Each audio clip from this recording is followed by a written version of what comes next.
Happy birthday.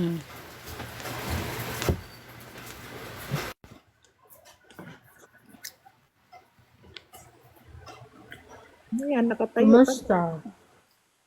Okay lang. Kumusta?